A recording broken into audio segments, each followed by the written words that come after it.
आपने फरमाया जैसे खातून जन्नत की हया पर अगर हम चलें तो सीधा रास्ता हमें मिल जाएगा। तो आप इस हवाले से कुछ फरमा दें कि खातून जन्नत की हया सैयदा कैसी थी। कायनात रदी अल्लाह ताला अन्हा आपकी एक वसीयत है। अगर उस वसीयत को देखें तो उससे अंदाजा होता है कि आपने सारी ज़िंदगी हया को कैसे अपनाया। हज़रत अली मुर्तज़ा करमल्लाहु ताला वजहुल करीम फरमाते हैं कि फातिमा ज़हरा रदी अल्लाह ताला अन्हा का जब आखिरी वक्त था तो वसीयत फरमाई कि मेरे जनाजे को दिन में नहीं रात के अंधेरे में लेकर जाना। अल्लाह। पूछा या सैयदा कायनात इसकी क्या वजह है? फरमाया इसलिए कि दिन में लेकर जाओगे तो किसी गैर महरम की नजर ना पड़े अल्लाह। मेरे जनाजे को। और जनाजे में आप देखते हैं कि वो बाकायदा चादर होती है, बाकायदा एहतमाम होता है, बिल्कुल। उसका भी फरमा रही है कि उसका लिहाज रखना है कि मेरे जनाजे को रात के अंधेरे में लेकर जाना है, किसी गैर महरम की नजर ना पड़े। यहां पर एक रिवायत में आपको पेश करूं नबी मुकर्रम सल्लल्लाहु अलैहि वसल्लम ने, जिसका खुलासा ये कि फातिमा ज़हरा रदी अल्लाह ताला अन्हा से मेरे करीम आका सल्लल्लाहु अलैहि वसल्लम ने एक औरत के बारे में पूछा कि एक औरत का आला मकाम क्या, उसका वस्फ क्या है। तो सैयदा कायनात रदी अल्लाह ताला अन्हा ने अर्ज की या रसूलल्लाह सल्लल्लाहु अलैहि वसल्लम, बेहतरीन औरत की मिसाल ये है कि वो किसी गैर महरम को ना देखे और कोई गैर महरम उसे ना देखे। वाह। आज तो सोसाइटी में ये है कि जब तक औरत दिखाओगे नहीं प्रोडक्ट चलेगी नहीं। ऐसे साबुन बेचना है तो कहते हैं कि जरा पहले औरत का इंतखाब किया जाए कि कौन सी औरत सही रहेगी।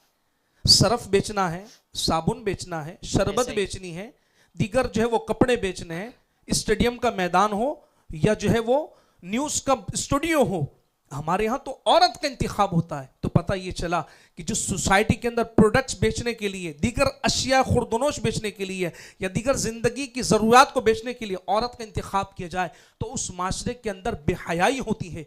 और नबी करीम अलैहिस्सलाम ने इरशाद फरमाया जिस कौम से हया निकल जाए फिर उसकी मर्जी हो चाहे जो करे, वो जो चाहे वो करे। तो आज की औरतों को चाहिए कि पर्दे का एहतमाम करें। आपके दीन इस्लाम DIS इस प्लेटफॉर्म से एक वाकया जो कुछ टाइम पहले हुआ हिंद की सरजमीन के ऊपर कि औरत जो पर्दे के अंदर थी और कई औबाश किस्म के गैर मुस्लिमों के साथ सामने खड़ी हो गई और उसने पर्दे का यूं कह लीजिए कि प्रचार किया, हया का प्रचार किया।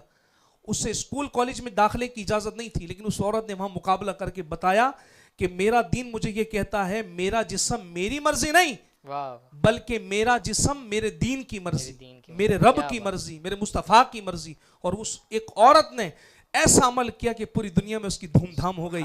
आज खातून जो हया वाली हैं उनसे पूछो कि दर्जे हरारत इतना तेज है और इतनी गर्मी निकल रही है, इतनी तपिश है, इतनी हरारत है और आप इतना मोटा कपड़ा पहनकर बाहर निकलती हैं, आपको कुछ तकलीफ नहीं होती। तो कहते दुनिया की एक आग अगर मुझे तकलीफ दे रही है मैं बर्दाश्त कर लूंगी, इसलिए कि अगर मैंने बेहयाई की ऐसा ना हो कि फिर अल्लाह का अजाब मुझे मिले। उस आग से बचने के लिए, जहन्नम की आग से बचने के लिए मैं इस आग को जो है वो, मुझे ये आग मंजूर है और मुझे ये तपिश मंजूर है। तो औरतों को चाहिए कि वो हया की चादर उतार दी है उसे दोबारा अपना ले।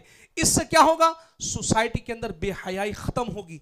और जब बेहयाई की तरफ, अगर बेहयाई की तरफ माशरा चला जाता है तो बात फिर वही होगी जो सलाउद्दीन अय्यूबी कहकर गए थे कि अगर किसी कौम के नौजवानों को बर्बाद करना हो उनमें बेहयाई आम कर दो।